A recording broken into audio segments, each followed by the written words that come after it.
Futuristic parameters पर उसे कसा गया, तब भारतीय न्याय संहिता अपने इस स्वरूप में हमारे सामने आई है। मैं इसके लिए देश के सुप्रीम कोर्ट का, ऑनरेबल जजेस का, देश की सभी हाई कोर्ट्स का, विशेषकर हरियाणा पंजाब हाई कोर्ट का मैं विशेष आभार प्रकट करता हूं। मैं बार का भी धन्यवाद करता हूं कि जिन्होंने आगे आकर इस न्याय संहिता की ओनरशिप ली है।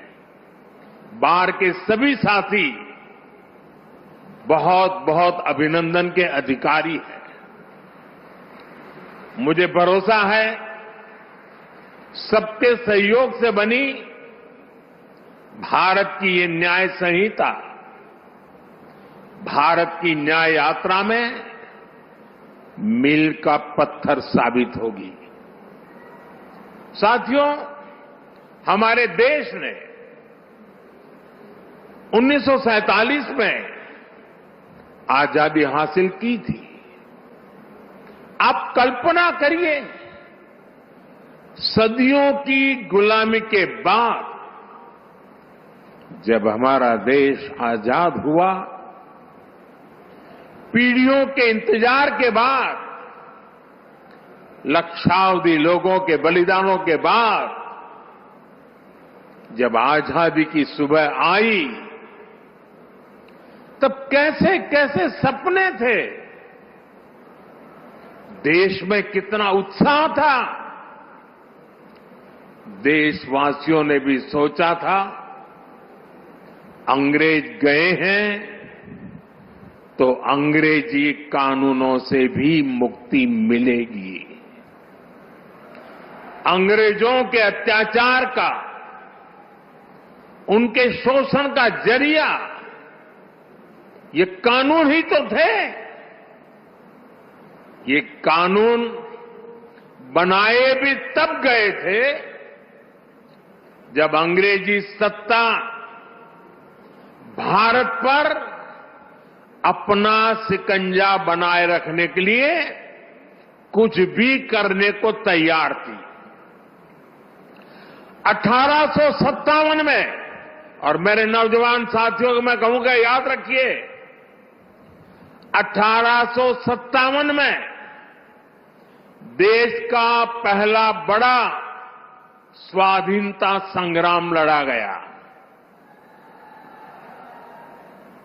उस 1857 के स्वातंत्र संग्राम ने अंग्रेजी हुकूमत की जड़ें हिला दी थी। देश के हर कोने में बहुत बड़ी चुनौती पैदा कर दी थी। तब जाकर के उसके जवाब में अंग्रेज 1860 में, 3 साल के बाद, इंडियन पिनल कोड यानी आईपीसी लेकर आए। फिर कुछ साल बाद इंडियन एविडेंस एक्ट लाया गया और फिर सीआरपीसी का पहला ढांचा अस्तित्व में आया। इन कानूनों की सोच और मकसद यही था कि भारतीयों को दंड दिया जाए, गुलाम रखा जाए। और दुर्भाग्य देखिए, आजादी के बाद दशकों तक हमारे कानून उसी दंड संहिता और पिनल माइंडसेट के इर्द गिर्द ही घूमते रहे, मंडराते रहे। और जिनका इस्तेमाल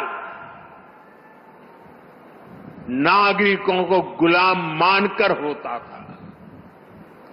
समय समय पर इन कानूनों में छोटे मोटे सुधार करने के प्रयास हुए, लेकिन इनका चरित्र वही बना रहा।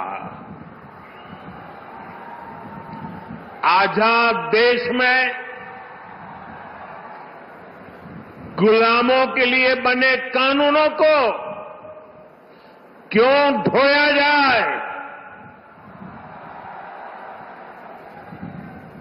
ये सवाल न हमने खुद से पूछा, न शासन कर रहे लोगों ने इस पर विचार करने की जरूरत समझी। गुलामी की इस मानसिकता ने भारत की प्रगति को, भारत की विकास यात्रा को बहुत ज्यादा प्रभावित किया। साथियों, देश अब उस कॉलोनियल माइंडसेट से बाहर निकले, राष्ट्र के सामर्थ्य का प्रयोग राष्ट्र निर्माण में हो, इसके लिए राष्ट्रीय चिंतन आवश्यक था। और इसलिए मैंने 15 अगस्त को लाल किले से गुलामी की मानसिकता से मुक्ति का संकल्प देश के सामने रखा था। अब भारतीय न्याय संहिता, नागरिक संहिता, इसके जरिए देश ने उस दिशा में एक और मजबूत कदम उठाया है।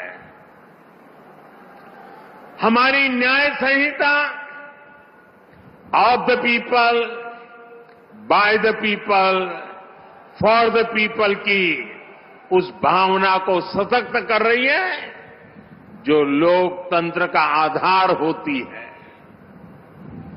साथियों, न्याय संहिता समानता, समरसता और सामाजिक न्याय के विचारों से बुनी गई है।